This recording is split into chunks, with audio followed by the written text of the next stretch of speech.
Losing body fat is both a physical and a psychological challenge, and unfortunately most people completely ignore the psychology of fat loss, which is one of the main reasons they struggle with consistency and end up stuck. And that's exactly why in this video I want to share with you 3 fat loss lies most people tell themselves that keep them at a high body fat percentage and prevent them from getting any leaner. And I don't see a lot of this being discussed, and this information is absolutely critical for you to know if your goal is to reach a low body fat percentage. So without any further ado, let's dive into the first fat loss lie, which is a classic. I've already blown it today, may as well just keep eating, and then I'm gonna get back on track tomorrow. So you're basically promising to be good with your diet tomorrow in exchange for a free-for-all today. It becomes a perfect excuse to not care, to eat as much as you want, and then you're just gonna fix it later. And the problem with this is that 1 or 2 days like this per week can easily destroy 1 or 2 weeks of progress. And to expose how silly this is, let's take the same exact mentality to a different situation. Let's say you just saw you missed an exit on a highway. Would you continue driving 3 hours in the wrong direction? Of course not. Like any normal person, you try to course correct as soon as possible, get yourself back on track, and to minimize wasted time. Just because you made one mistake doesn't mean that you have to continue making mistakes. And there's a really big difference between overeating 500 calories and overeating 5,000 calories. So next time you find yourself in a situation where you're thinking, I blew it for the day, catch yourself where you made that first mistake and don't let that escalate to destroy the day and then destroy the week. You'll be very glad that you did so. And in my 12 years of doing this and having coached hundreds of other people, I've never met someone who said, oh, I really regret that I didn't blow my diet this weekend. I should have just gone all in after I had that one cookie. That has never happened. Most people are very proud that they've been able to bounce back on track immediately after they had a small slip up. Now, the second fat loss lie that unfortunately a lot of people believe that in order to get to a lower body fat percentage of 12 or 15% body fat, that you have to suffer. The whole approach has to be very extreme. You have to be rigid with your food choices. There's this huge list of forbidden foods. You have to go into something like keto or cut out the carbs, do a ton of cardio on top of that, plus resistance training, plus all these other things. So you really have to go at it hard or it's not going to happen.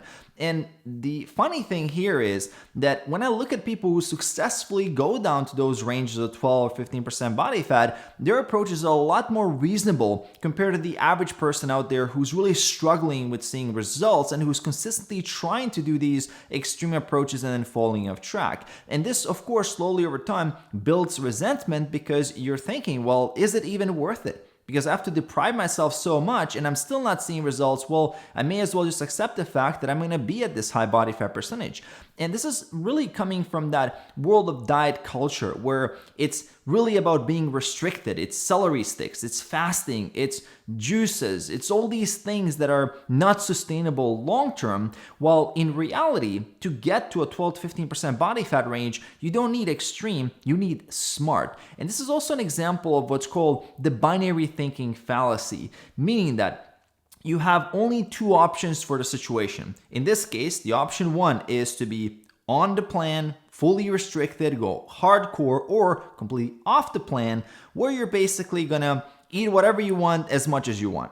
So there's only these 2 modes. There's no place for nuance, there's no place for moderation, and this is a very short-term way of thinking.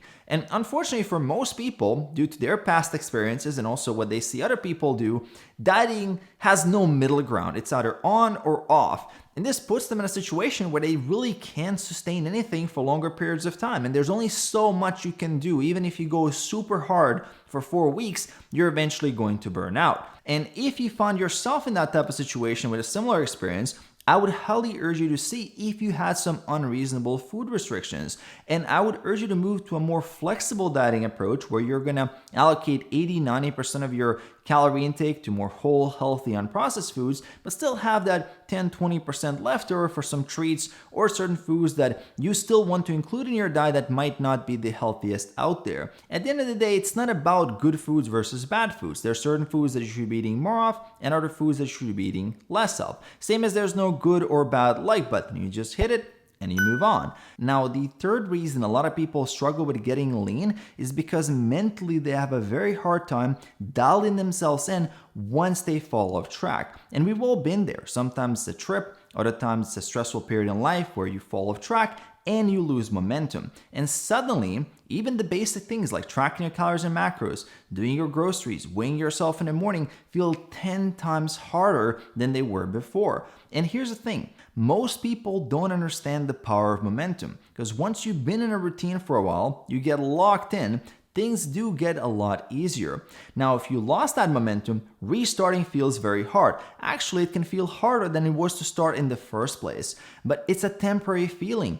As you slowly take the steps to regain that momentum, things will get easier again. And think of it like this, you're always building momentum in some direction, whether that's in the direction of your goal to get lean and transform your body, or to stay the same and enforce the current habits you have. So you want to be very careful which momentum you're building up and which actions you're taking. And remember, it's about consistency over perfection. If you had a slip up, you want to immediately start taking steps in the right direction, no matter how small they are, so you can get yourself locked into a routine as fast as possible where things will feel easier again. And one of those small steps is also making sure you hit that subscribe button below and the notifications by hitting the bell icon. If you want to work with me, details for coaching on the description below. And I'm also going to leave another video here for you at the end that's going to help you a lot on your journey. So check out that video and I'm going to see you right there.